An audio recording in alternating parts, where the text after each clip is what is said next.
More often than not, you're not going to be in the Superwhisper app though. You're going to be in a different one and making use of the keyboard. So to add some more text in here, I'll just get my cursor in the right place. I know I'm in the right keyboard because I can see the Superwhisper button, but if you ever are unsure, just tap on the globe and you can see. I can tap here to record, but I probably want to change the mode to voice mode. And now, when I tap my button, you're going to see a limitation that comes in iOS 26.4.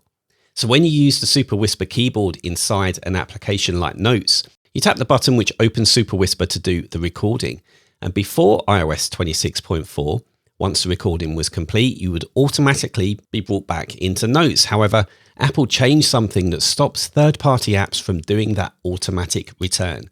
So now you need to swipe back to Notes yourself. It's only one extra gesture, nothing's broken, it's just no longer automatic. There is a workaround for this though, which we're going to look at shortly. For now, I'm just going to come back and dictate. Adding text is easy from the keyboard as well. You'll notice that as Superwhisper is still in recording mode, as I can see up in the dynamic island, the next time I tap, I'm not going to need to swipe back.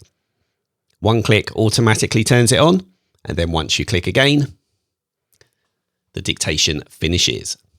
Now, once that Superwhisper icon disappears from the dynamic island, Superwhisper itself will come out of recording mode. And if you start it again, you'll see that screen where you need to swipe back into the application that you're dictating to. So back here in the app, this is the toggle that toggles on recording mode or not. And you can see it's currently off. That means that if I'm in a different application and I come down and try dictating, I have to swipe back to that original app. But it does say here that we can install a shortcut to avoid this step in the future. So we're going to do just that. The shortcut is here. I'm going to tap install shortcut. And this is that Siri shortcut. It tells you what you need to do to invoke it. You just need to say S-Lady, toggle Superwhisper dictation. I'm going to tap to add it. And these are the steps in the shortcut itself. It's not actually too complicated. And we're going to be making some modifications to this right at the end of the video. Now, if you come back into Superwhisper, you'll see that there are some instructions here to add the shortcut to your action button if your phone has one. I'm going to go ahead and I'm going to do just that. Okay, I've assigned that shortcut to my action button, so I'm going to press it for the first time.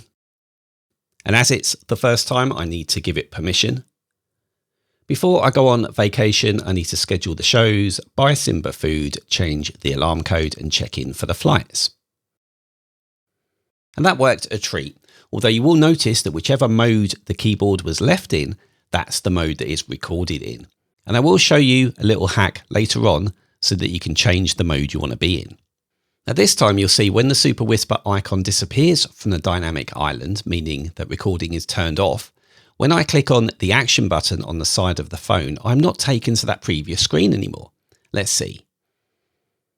And give the flight information to my parents. And there, all good. It recorded there in line, exactly what we need. So I've just gone ahead and created a few modes here. We've got a mail one at the bottom. And so a practical example here, we go into the mail application. I'm going to make sure that I'm in the mail mode on the keyboard. And then I'm going to tap record on my action button on the phone. Hi John, just a quick update to let you know the project is running a little behind schedule. We should be back on track by the end of the week. Let me know if you have any questions. And you can see that has been transcribed into the mail format there.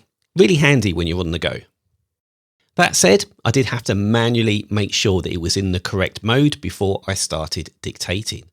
Now, if we go into the shortcut that gets installed, we can see here all of the steps, and at the beginning, the mode name is blank there. That means it's just going to take whatever mode you're currently in.